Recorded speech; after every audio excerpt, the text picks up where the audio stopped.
we notice is the color of skin, and the first thing we look for is the beauty within. When the skies and the oceans are clean again, then we shall be free. We shall be free. We shall be free. Stand straight and walk proud, 'cause we shall be free. When we're free to love anyone we choose, when this world's big enough for all different views, when we all can worship from our own kind of view, then we shall be free. We shall be free. We shall be free. Have a little faith, hold out, so we shall be free.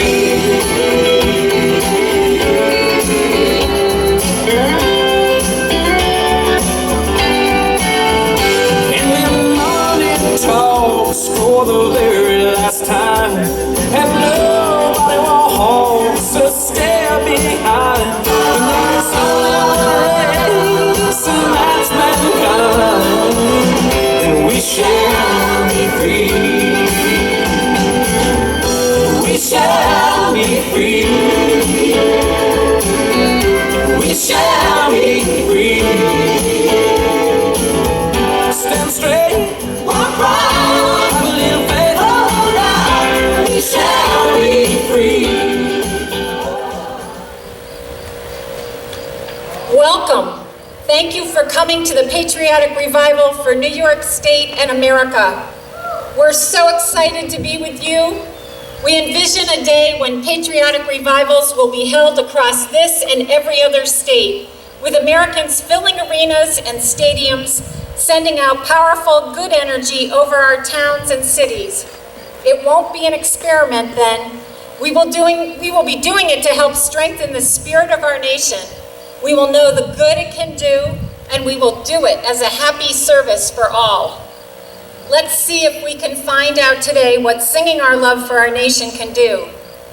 Joining me to help lead the program is Tom Longley from Auburn, as well as those assisting with the flag processional. We hope everyone has a copy of the program. If not, they're in the box over here, and someone carrying the flags can help pass them out. A copy of the program is also available on your smartphone if you go to standupandsingforamerica.org and click on View Program.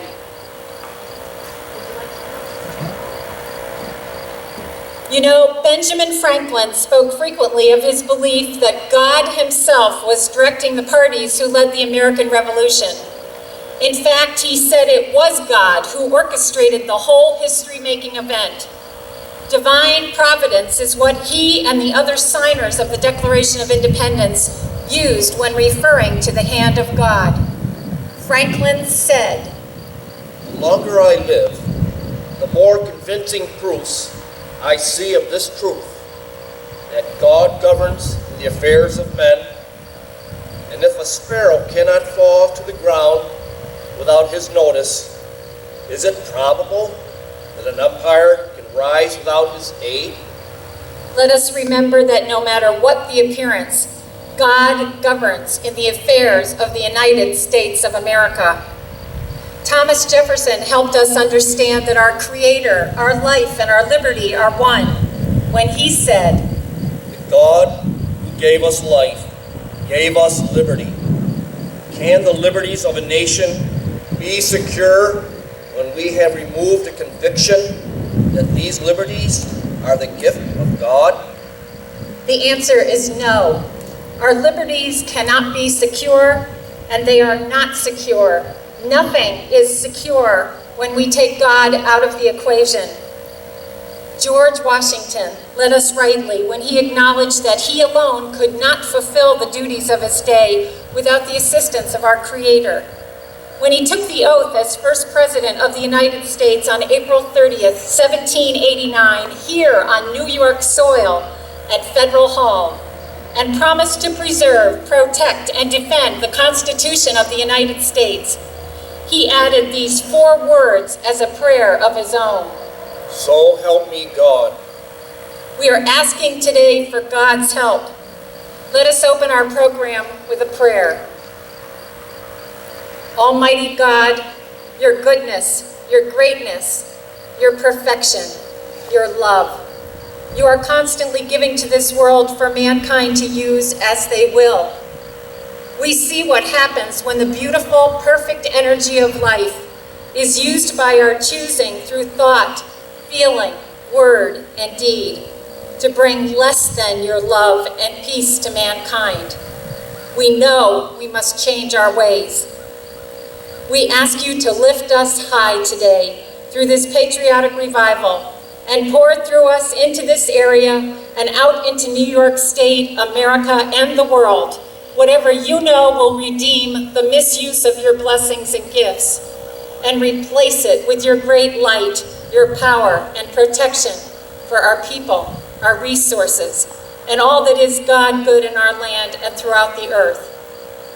We stand here before you as representatives of our brothers and sisters, those whom we know, and also those who are strangers to us, but with whom we share the gift of life, to ask that New York State, America, and the world be forgiven for all that is wrong and lifted into a new place where honor, purity, love, and truth become keynotes for every action of self, our loved ones, our communities, our governments, and the nations of this earth.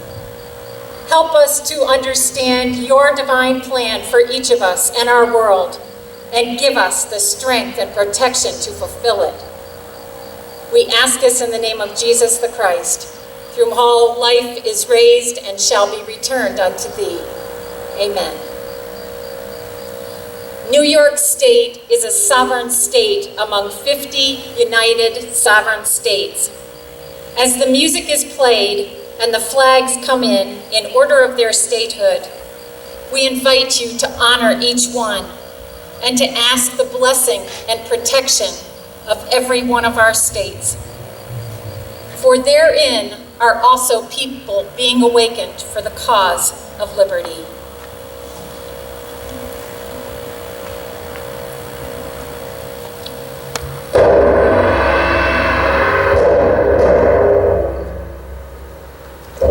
Delaware, Pennsylvania, New Jersey, Georgia, Connecticut, Massachusetts, Maryland, South Carolina, New Hampshire, Virginia, New York, North Carolina, Rhode Island, Vermont, Kentucky, Tennessee, Ohio, Louisiana, Indiana, Mississippi, Illinois, Alabama, Maine, Missouri, Arkansas, Michigan, Florida, Texas, Iowa, Wisconsin, California, Minnesota, Oregon, Kansas, West Virginia, Nevada, Nebraska, Colorado, North Dakota, South Dakota, Montana, Washington, Idaho,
Thank you all so much for your help. The programs are available right here. Make sure that you have one so you can participate. You'll need one.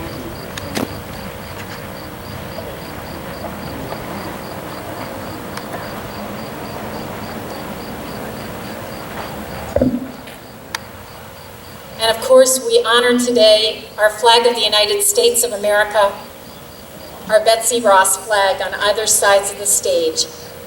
So if you'd like to be seated in the stands, this is a reading about the flag of our United States of America.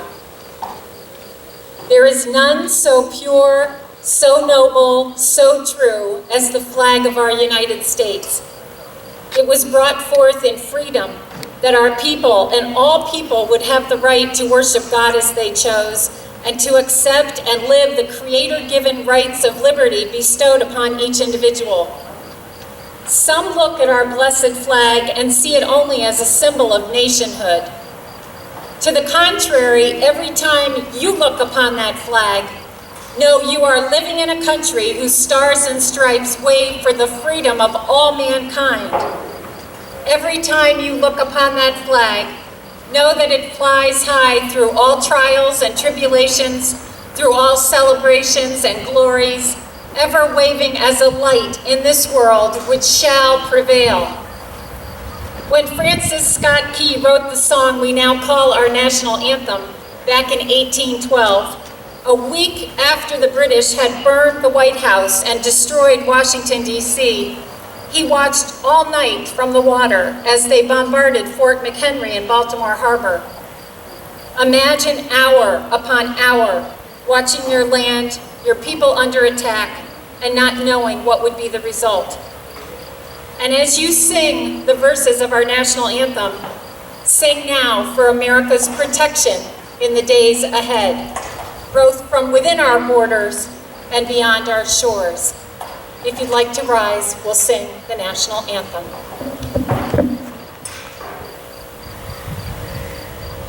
Oh,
Let us pledge allegiance to our flag. I pledge allegiance to the flag of the United States of America and to the republic for which it stands, one nation under God, indivisible, with liberty and justice for all. And let us give the American's creed together. I believe in the United States of America as a God government of the people, by the people, for the people, whose just powers are derived from the consent of the governed, a democracy in a republic, a sovereign nation of many sovereign states, a perfect union, one and inseparable, established upon those principles of freedom, equality, justice, and humanity, for which American patriots sacrificed their lives and fortunes. I therefore believe it is my duty to my country to love it, to support its Constitution, to obey its laws, to respect its flag, and to defend it against all enemies. Thank you so much. You did a wonderful job. Please be seated. The purpose of America: a brotherhood of man, peace for all, freedom for everyone.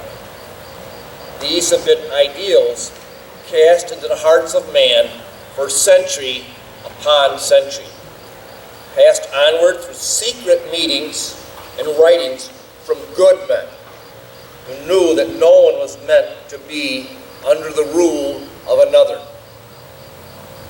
Though there were awakenings and mighty teachings and philosophies that came from the great continents of our time, it was not Europe, nor the Middle East, nor Asia, nor any other, but ours, who had the strength, the courage, the purity, and the illumination to establish a nation of free people, to open the way for the rest of mankind. It was George Washington and those who we call the Founding Fathers, the patriots of old, to whom we owe what was given here to the free. America's purpose is to be the cup of liberty for the rest of mankind, to hold high the torch of freedom that blazes bright and sends its light through the minds and feelings of all. It is through us, her people, that this light must shine, pure and bright. Even despite the appearances of this time, millions the world over yearn to have the liberties bestowed upon America through a constitutional system of governance based on the Declaration of Independence, the Constitution, and the Bill of Rights.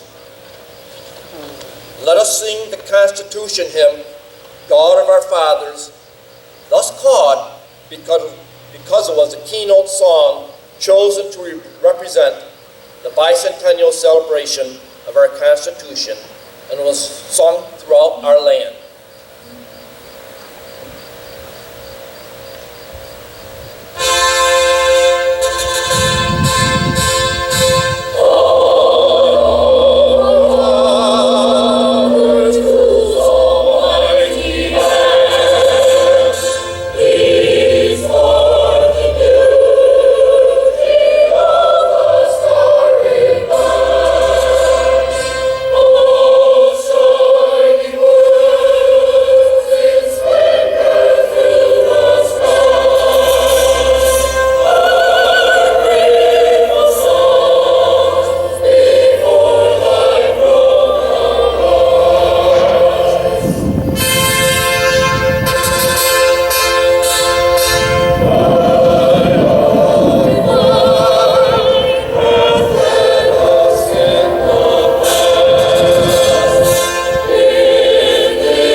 I'm about to tell you of an event of which you may not be aware. It is rooted in truth, though some may try to say it's a legend. Copies are available in our United States Library of Congress. It happened on July 4th, 1776 in the old State House in Philadelphia and shaped the course of events that gave us our Declaration of Independence and all that came after. Let us go back there now together. Imagine yourself there as a townsperson first and then as one of the signers. It's that day, the day of July 4th, and outside the State House, which we now know as Independence Hall, the streets are filled with people anxiously waiting to hear the news. They're waiting to hear if the delegates have signed the Declaration of Independence. Emotions are running high. Everyone knows that war is coming against Britain, the most powerful nation on the earth at this time. Can you imagine how they might have felt? It's very, very hot and humid. There has been rain, which has kept people inside for days. The shops are closing early due to the voting, and as people wait, they're going in and out, chatting with each other and the shop owners. The scene in the other colonies is likely similar to Philadelphia. All are anxiously awaiting the news, but it will not reach them as quickly. The delegates are locked inside the State House. Inside the room, it's hotter still. The doors and windows are kept closed so no one can hear what is taking place. The only one who is allowed entrance besides the delegates is a man of Scottish descent named Andy McNair. He is the official bell ringer for the big bell in the tower of the State House. And today he is hoping to ring the bell of liberty in a way different from all the times before. There have been days of deliberation among the delegates. Can you see them there? John Hancock, President of the Continental Congress, stands at the front of the room, overseeing the procedure from the main desk in the front center of the hall, next to whom is Charles Thompson, the faithful secretary. There sits the Declaration of Independence, waiting to be signed. Franklin and his contingent from Pennsylvania, Samuel and John Adams and the group from Boston, Benjamin Harris and Thomas Jefferson and others from Virginia. All the delegates from the various colonies are grouped and assembled around their various tables, filling the space. They have deliberated for days and nerves are running thin. It isn't that they disagree about the need for independence, but what to do, how to do it, and what to do is very much a source of disagreement. There is a list of issues upon which they cannot agree. They even spend time hovering over certain words or phrases in the draft of the Declaration, trying to improve on what Thomas Jefferson had written. If you can believe it, it's true. The issue of slavery will not go away. There is a contingent from Pennsylvania led by Robert Morris, a Quaker, who is joined by others. You might be surprised to know how many there are who don't want to go to war with the mother country, who want to resolve the issue by peaceful means, who want to be independent but think we should wait. The others led by Franklin, Adams, Jefferson, Harris, and others believe the time is now or never to act, and that a war for independence is the only way to proceed. It has taken years of effort to come to this conclusion, but there is seemingly no other choice. To make things even more uncomfortable, everyone in this room knows that the people in the colonies are not of one mind. 1/3 wants independence and are preparing for war. Another third is loyal to King George, and others want to stay out of the way. Outside of your town or area, it's impossible to tell who at this time, even people you know, will become traitors to the cause of liberty. The tension in the room increases, with one side calling to proceed to a vote and the other resisting and wanting to wait to act. And then someone says what may have passed everyone's mind, but no one has dared to say aloud. A terrible feeling of dread and panic sweeps over the room. And as is human nature, many get caught up in it. But as this anxiety builds, so comes forth divine providence through the voice of a stranger who appears from nowhere. You shall now hear what history has not reported openly in the past, but is coming to a time when all shall know. One says, "Not all the people support independence. We should wait. We should wait until we resolve all the issues we have been unable to agree on," says another. "We're not ready to go to war against the greatest war power on the earth," says another. And then it becomes personal. "What about our wives and our children? If we sign that parchment, we will be hanging from the gallows. If we fail, whoever signs that declaration will be put to death. Our necks will be in the gibbet." Gibbet? They may stretch our necks on all the gibbets in the land. They may turn every rock into a scaffold, every tree into a gallows, every home into a grave. And yet the words on that parchment can never die. They may pour our blood on 1,000 scaffolds, and yet from every drop that dies the axe, a new champion of freedom will spring into birth. The British king may blot out the stars of God from his sky, but he cannot blot out his words written on the parchment there.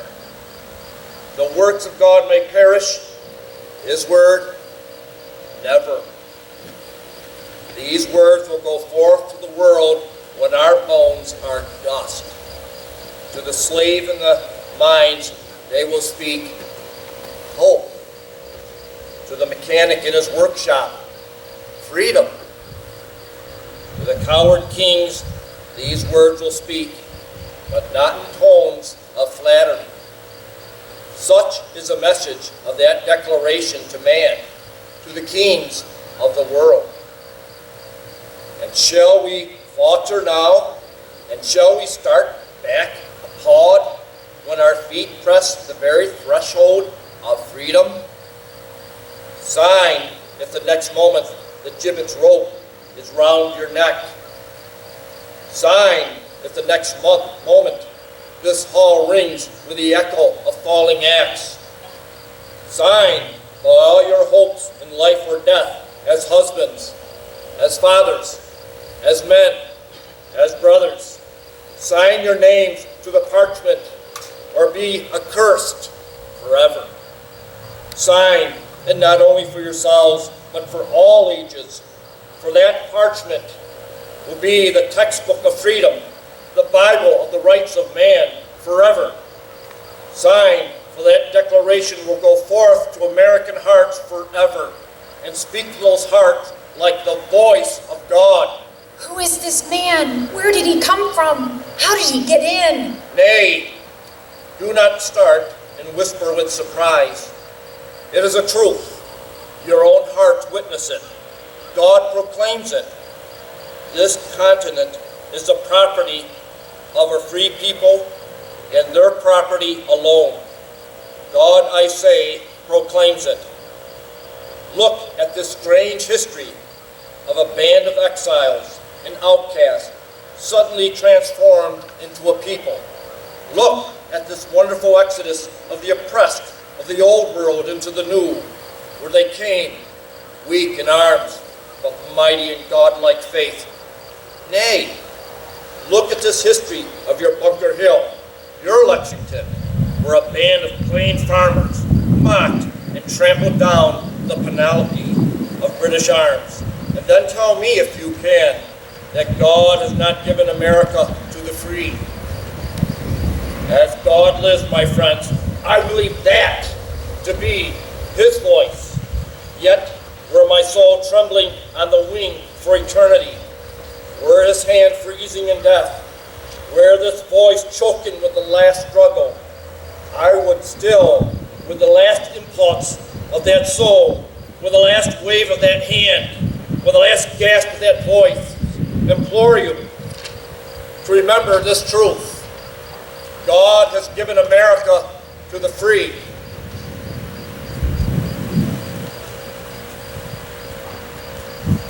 And so he came and left, but his visit accomplished the task.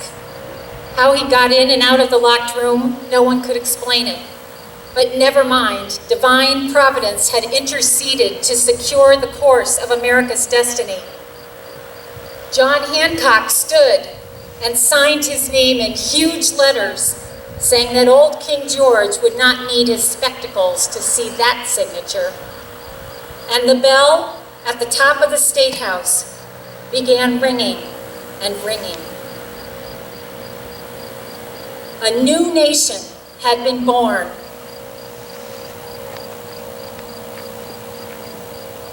Proclaim ye liberty to all the inhabitants therein. The Declaration was not read that day, despite what you may have been told. The manuscript was rushed to the shop of printer John Dunlap at 48 High Street in Philadelphia. Dunlap typeset the document and created about 200 broadsides of the text. On July 5th, the broadsides were delivered to the nation's founders. One copy was entered into the Congressional Journal. Additional copies were carried by riders on horseback through the colonies. Hancock sent copies to America's political and military leaders. It was July 8, 1776, when Colonel John Nixon became the first official person to publicly read the Declaration of Independence outside the Philadelphia State House as a large crowd cheered the words. General George Washington received it by messenger and read it to his troops assembled in New York on July 9th. And public readings took place in the colonies everywhere thereafter, and the news was printed in many of the colonial newspapers, some of those still in existence today. How might it have felt to be in Philadelphia to hear those words for the first time, or in Boston or New York, where hundreds of British warships were pressing into the harbors, and the people and our so-called army was so vulnerable to attack. How did it feel to be a patriot in 1776, ready to sacrifice life, honor, fortune, all for the divine rights of free men and generations yet to come? Of all the songs we are going to sing today, this is the most down-to-earth. It's a people's song. Truly, it is one of 3 songs that the people sang in 1776 to unite them, to give them courage and strength to face the unknown. It was often sung without accompaniment by individuals or groups, in towns and homes, in hidden places and out in the open, where it was safe. It was called the Liberty Song. Now you'll catch on to this song, and even if you don't, you can speak and sing the words and melody along with this fellow who has traveled through time to give us the feeling of how it was then.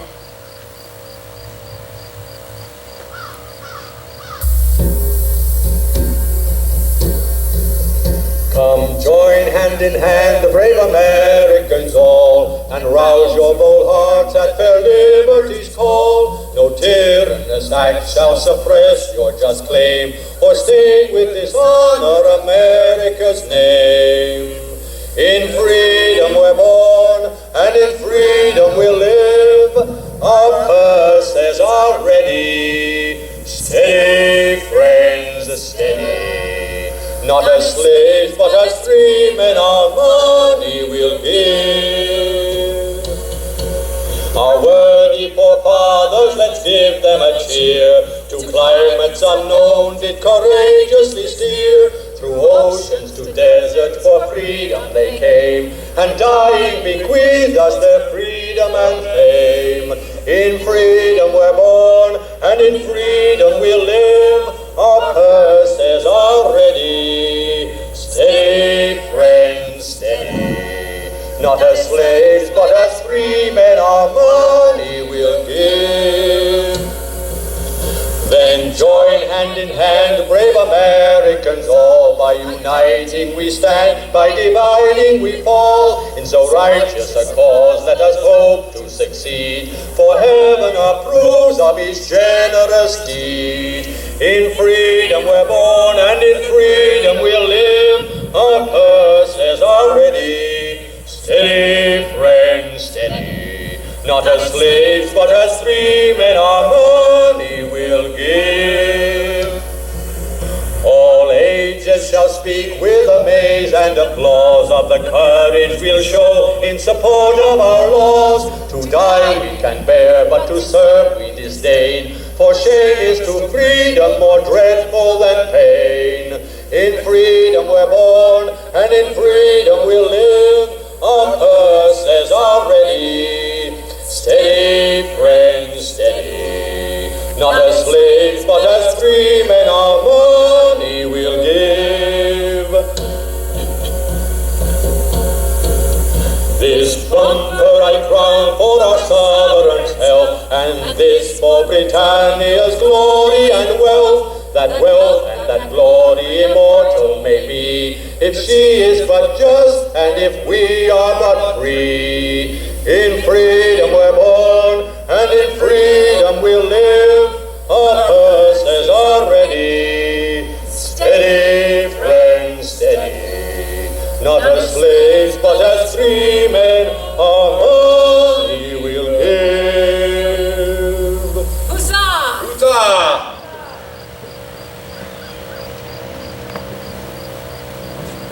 So now I'm going to tell you about John Jay and our New York State Constitution. On September 17th of this year, the Constitution for the United States of America was 224 years young. Earlier this year, on April 20th, 2013, the Constitution for the state of New York became 236. That's right. The New York Constitution was adopted in 1777, 12 years before the adoption of the U.S. Constitution. Think about that. While the New York Constitution was the product of many people to New York's 3rd Provincial Congress, there were 3 men who were most particularly responsible, and I want you to notice their ages. John Jay was 32, Robert Livingston was 31, and Gouverneur Morris was 25 years old. While all 3 are considered founding fathers, John Jay is probably the best known. He served as the president of the Continental Congress from 78 to 79, and during and after the American Revolution, he was ambassador to Spain and France, and he was also Secretary of Foreign Affairs. Along with James Madison and Alexander Hamilton, he authored the Federalist Papers, which helped convince the sovereign and independent states to join the United States of America. He was our first Chief Justice in America. He actually stepped down as Chief Justice of the United States to serve as governor of New York for 6 years, and he was the state's leading opponent of slavery. The Gradual Emancipation Act that he signed into law eventually brought about the emancipation of all slaves in New York before his death in 1829. I never even knew there were slaves in New York, but there were. Unfortunately, most New Yorkers do not know that New York has a state constitution.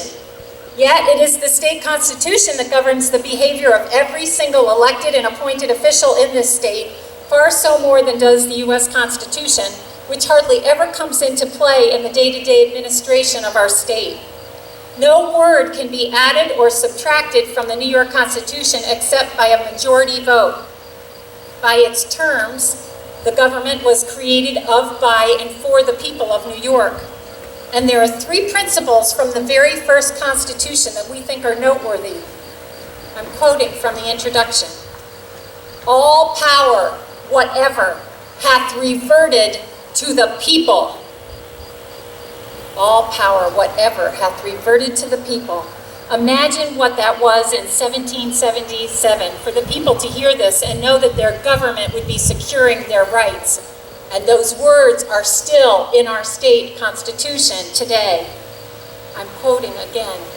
This convention, therefore, in the name and by the authority of the good people of this state, doth ordain, determine, and declare that no authority shall, on any presence whatever, be exercised over the people or members of this state, but such as shall be derived from and granted by them. New York State's first state constitution established a people's legislature, and most importantly, it provided for a council to review and revise all bills about to be passed into laws. to ensure that no law was inconsistent with the letter or spirit of the Constitution or the public good. If you'd like to stand now, we're going to sing America.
Thank you so much. That was beautiful. Please be seated.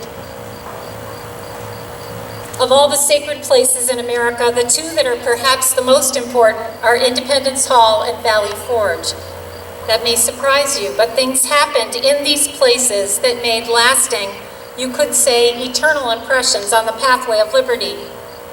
When George Washington and what remained of his army limped into Valley Forge in that winter of 1777 and 1778, things could not have been more bleak for the Patriots. Said Cleon Skousen in his book, The 5,000-Year Leap, the suffering and death at Valley Forge were an unforgettable demonstration of the abject weakness of the central government and its inability to provide food, clothes, equipment, and manpower for the war. Out of approximately 8,000 soldiers, Around 3,000 abandoned George Washington and went home. Another 2,000 resigned their commissions, and over 2,000 more died of starvation and disease. Out of this horrific time came miracles, but it was only when Washington turned to God in the midst of it all. It is a famous painting you see there in your program of Washington kneeling in the thicket. Quaker Potts observed him in the thicket and recorded, "In that woods, pointing to a close-in view, I heard a plaintive sound as of a man at prayer.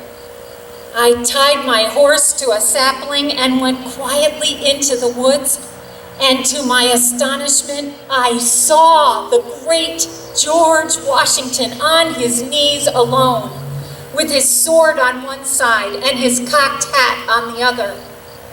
He was at prayer to the God of the armies, beseeching to interpose with his divine aid, as it was a crisis and the cause of the country, of humanity, and of the world."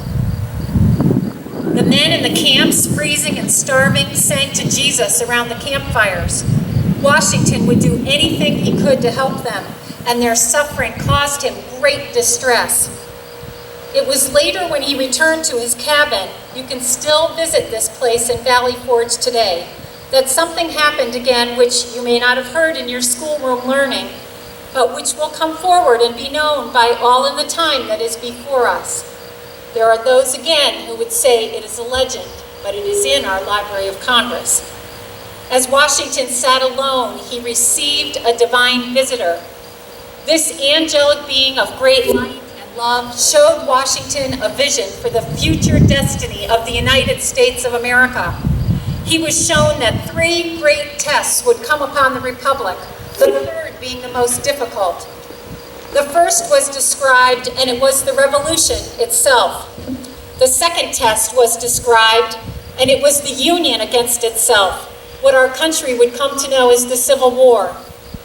The angel described how there would come a time when the second test would end, as the people would recognize their union, that we are all brethren. The third and final test, as hard as it may have been to comprehend at that time, was the whole world united against America, coming to her soils in mass and seeking to destroy every town, city, and hamlet. Her people would take up to defend America and be well nigh exhausted, when the light as of 1,000 suns would descend from the heavens and render assistance. The foreign armies on America's soil would roll back, and America would move forward victorious. Washington shared his divine visitation with one person, an aide he was close to who was standing outside the cabin. Later it was told to another and then reported in a newspaper. It came to be known as Washington's Vision, and it is the third episode, dear friends of America, that we must prevent today. There must never be war allowed to come into America. After the prayers and call to God came from Valley Forge and the vision was given to Washington, miracles occurred, and all emerged from Valley Forge to fulfill the call of independence. Where there was no food, fish were running rampant in the middle of wintertime in the Schuylkill River. Lafayette came from France to give assistance, and Louis gave £1 million to us in America. Spain gave us assistance. Without the assistance from von Steuben, who came from Germany to train our troops so we would know what to do, we couldn't have done what we did. In honor of Valley Forge and to imprint in your heart the importance of that place to the American soul, we'd like to sing a song for you, written by a fellow patriot recently, that says so much about the Sacred Heart of Liberty. You'll recognize the tune of Londonderry Air, and the song is called O Valley Forge. Oh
this is what George Washington said about our U.S. Constitution.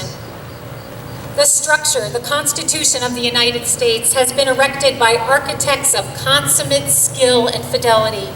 Its foundations are solid, its compartments are beautiful as well as useful, its arrangements are full of wisdom and order, and its defenses are impregnable from without. It has been reared for immortality, if the work of man may aspire to such a title. It may nevertheless perish in an hour by the folly and corruption or negligence of its only keepers, the people. Republics are created by the virtue, public spirit, and intelligence of the citizens.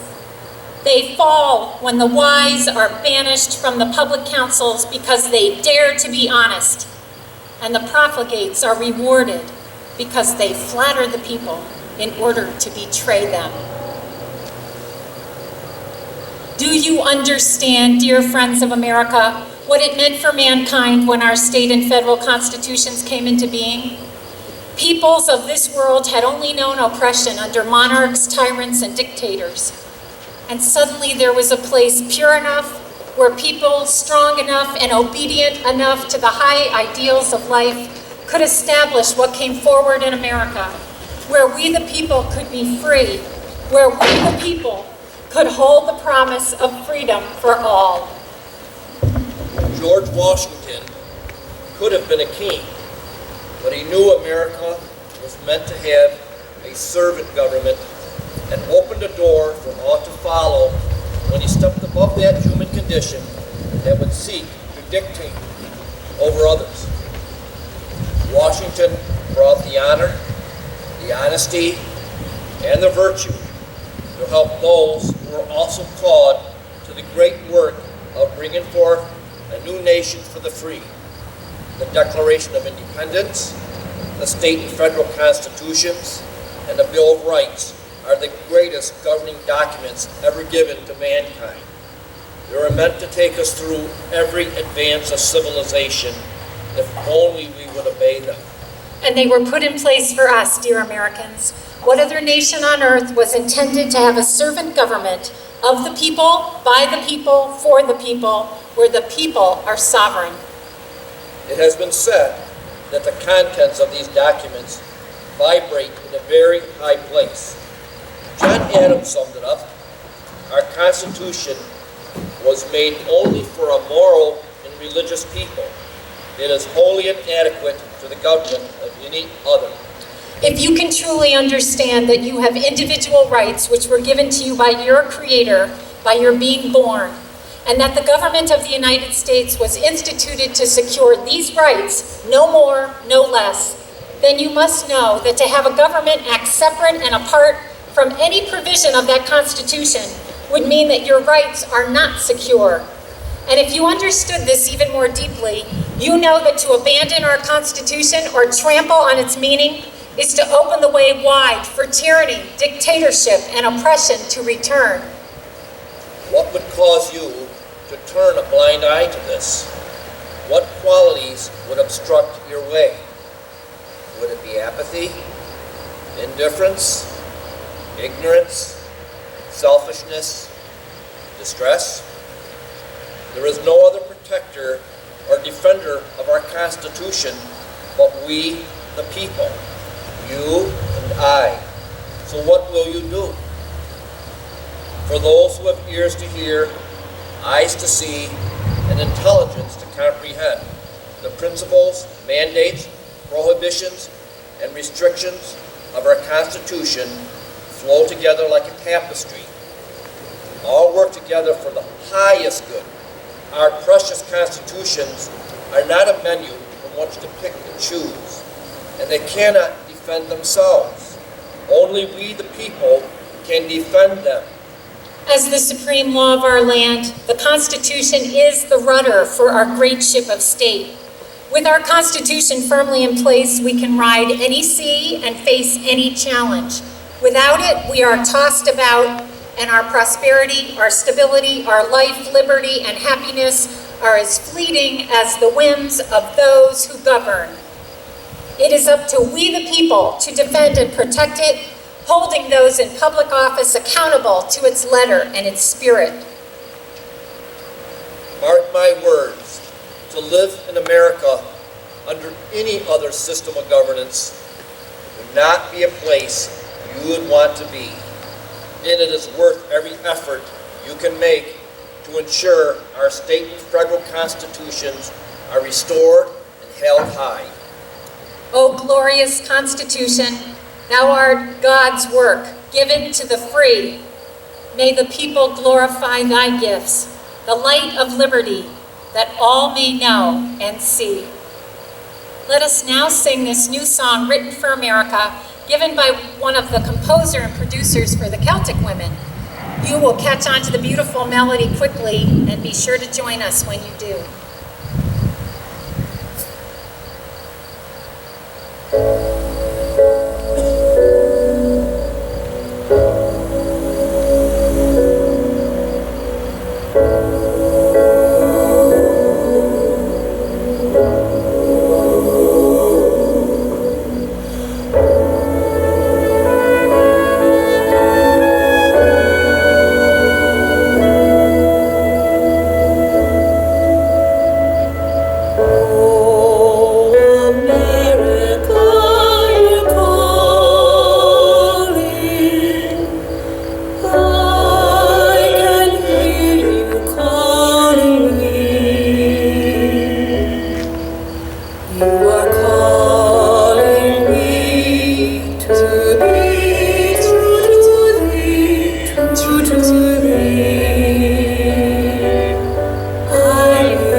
Good afternoon.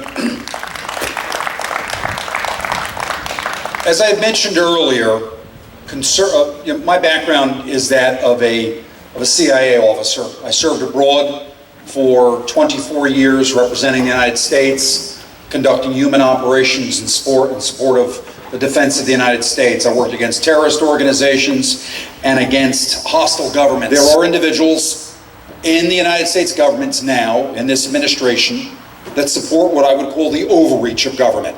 And that's the overreach of government control, the overreach of government taxes, the overreach in the management of our lives. And that is something that the conservative movement in the United States needs to resist against, needs to fight against. And I know that many of you who are here today are support conservative organizations and the defense of freedom and liberty.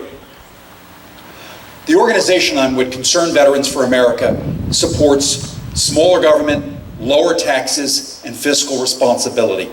We see those as guiding principles of the United States that will allow all of us to achieve the greatest levels of economic prosperity and freedom in this country. So one of the things I want to do today for all of you is talk about several things that have been written recently, I think, and several books that I recommend that all of you read to comprehend what is occurring right now in the economy of the United States and the international community.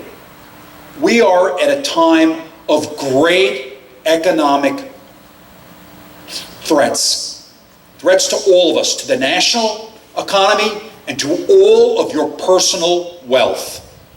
I would say that you look at 3 books right now. First off, I would tell you to read the book Currency Wars by James Rickards. Has anyone here read that book? Raise your hand. How did you like the book? It was excellent. It's a little frightening. It is very much so, and we're living it right now. James Rickards is a man, very bright guy. He's an economist. He's worked on Wall Street.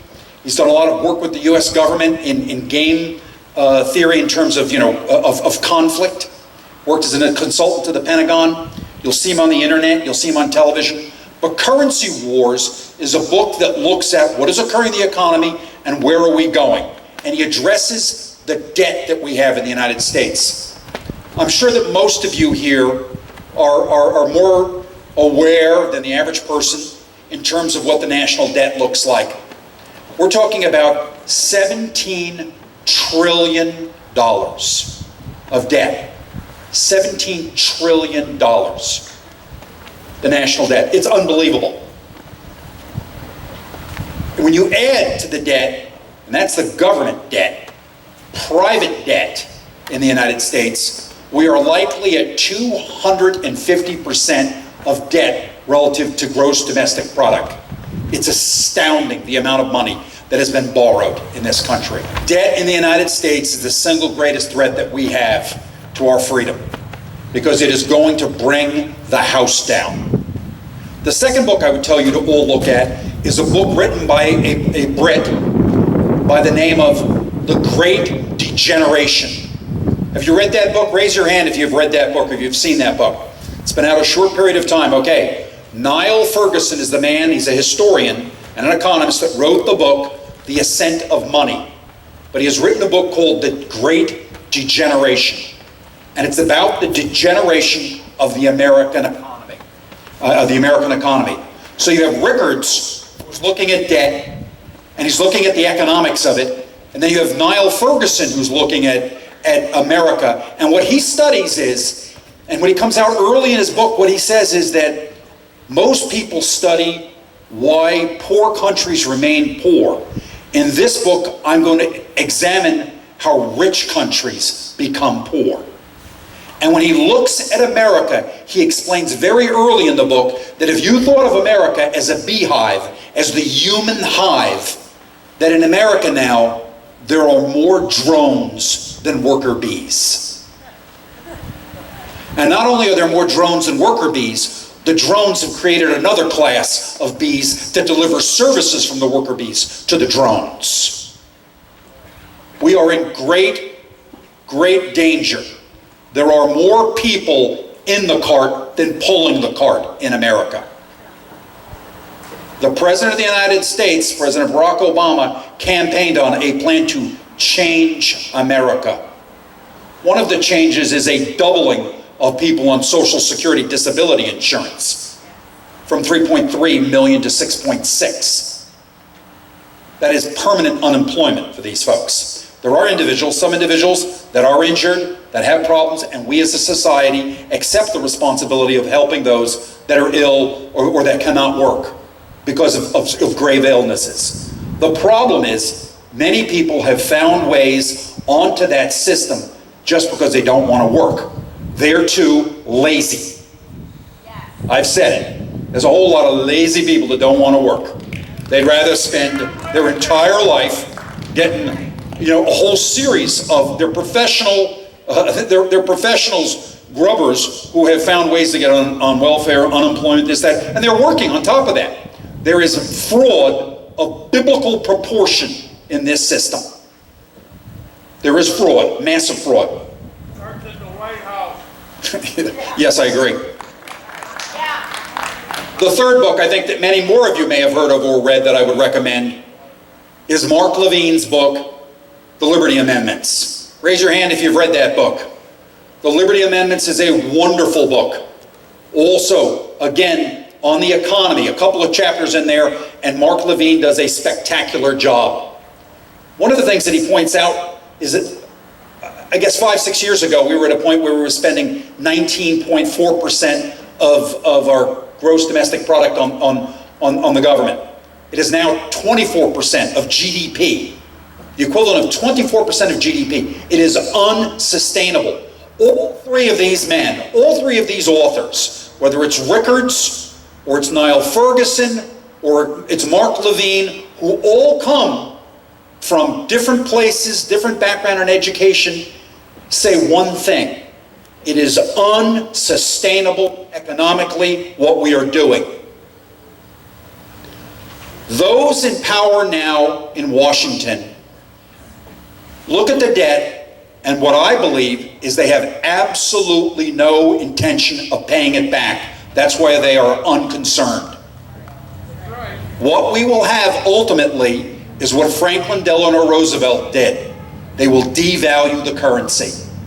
It is the only way. If you do not intend to pay it back, they will devalue the currency. As a CIA officer, in 2001, I was deployed to Afghanistan to lead teams, seize Kabul, was involved in driving the Taliban out. When I finished that assignment, I was sent to Latin America, and I was in the southern cone of Latin America and was there for the collapse of the economy of Argentina.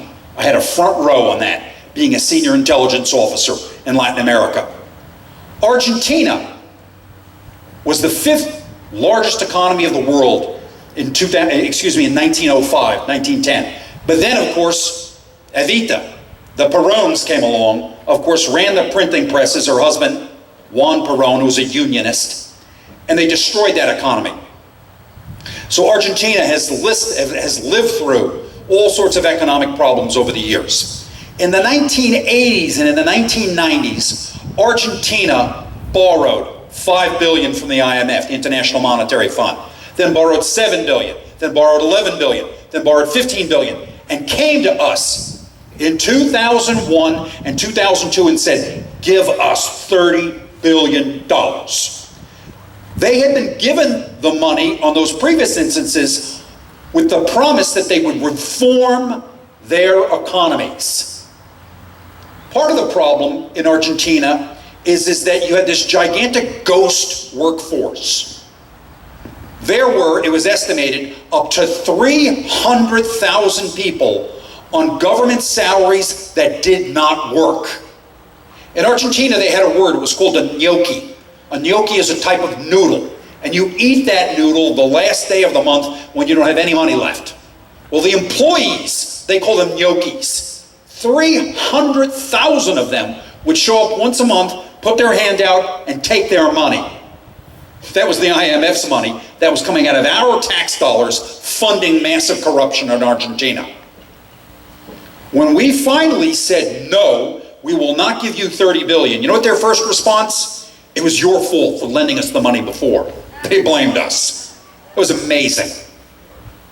Then, two men, the Roane brothers, R-O-A-N-E, stole $600 million from the banking system, fled the country, and there was a run on the banks, and the economy collapsed.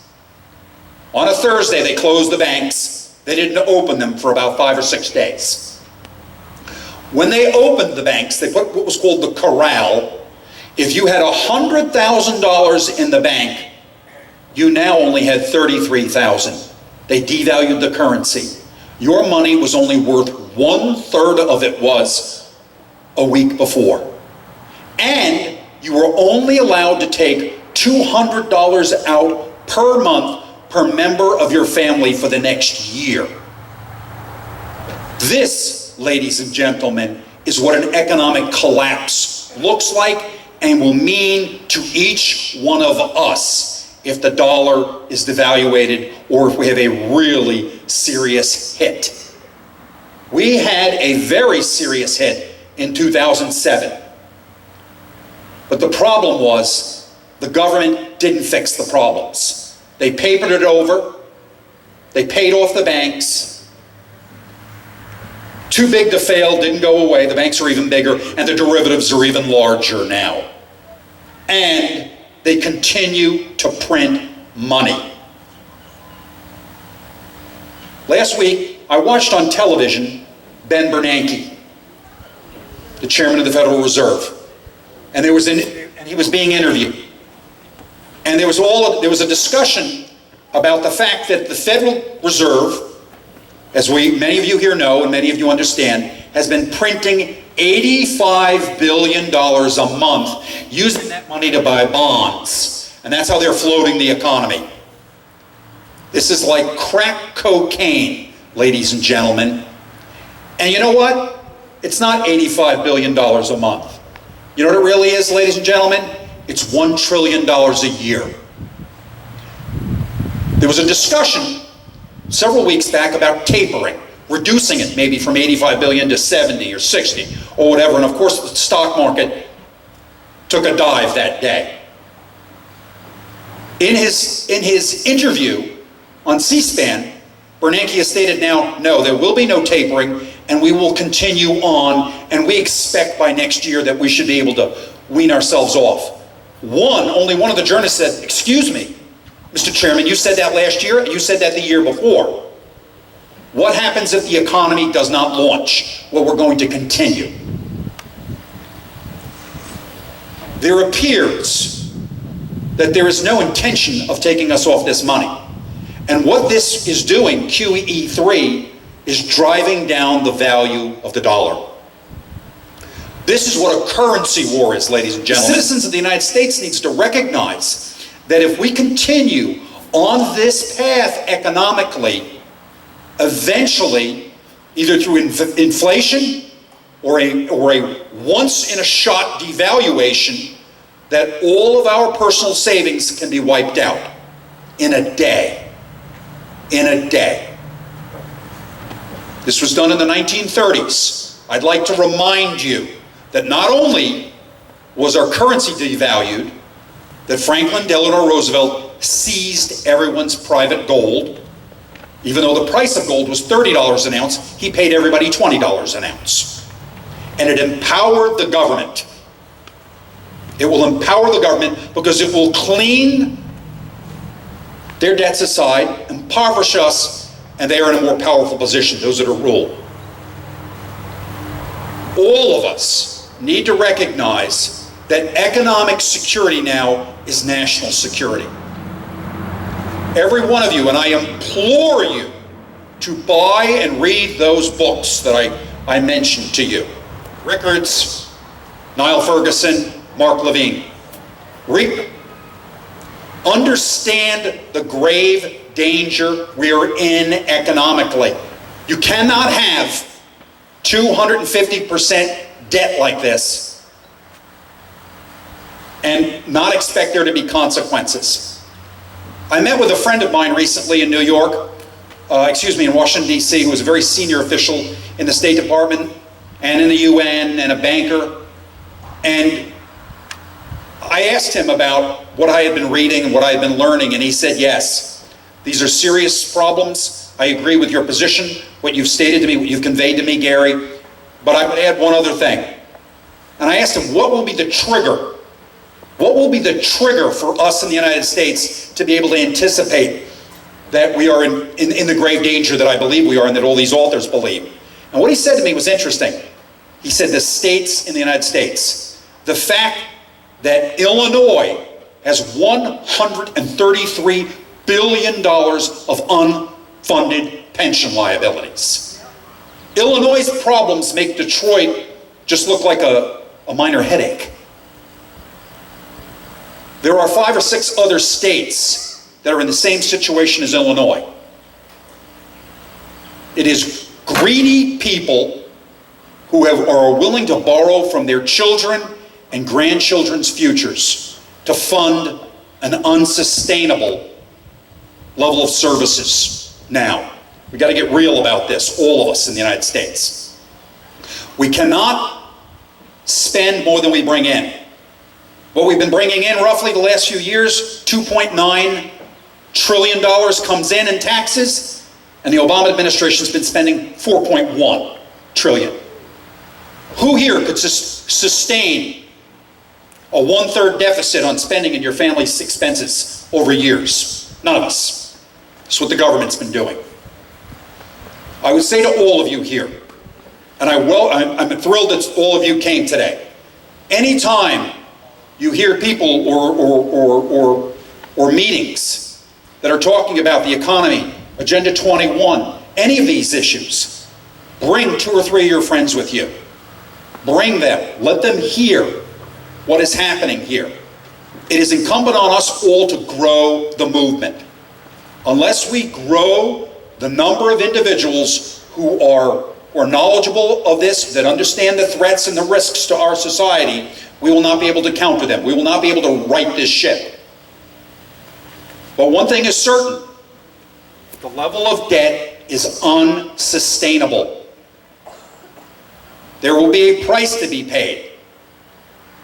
All of us need to think about this. We need to elect officials that are willing to fight for a balanced budget. I applaud those, and I know on television the last week or so, always these people accusing members of the House of being radicals. They want to burn the House down. No, they're not the radicals. Those that are willing to mortgage our lives for their own personal ambitions, those are the radicals. Finally, individuals have been elected to office here that are willing to stand and be counted. We will see what happens. I know there was a meeting at 12 noon today. There are members of the House who are going to decide. My personal hope is that they were going to slice up the budget and maybe do continuing resolutions. Continue on defense, continue here, continue there, but not continue on Obamacare. That's how I was hoping they were going to do this. We'll see what happens. My organization, Concerned Veterans for America, is organizing across the country. We're organizing, and we're looking for volunteers that help us, that work with us. I would ask you to go to our website. It's called concernedveteransforamerica.org. concernedveteransforamerica.org. We believe the veterans, their families, and supporters of veterans can make a difference in this country. And we are focused on these economic issues that I've spoken to you today about. I would like to thank you all for being here today. I appreciate your support here to this meeting, and I wish you all Godspeed. Have a nice day. Thank you.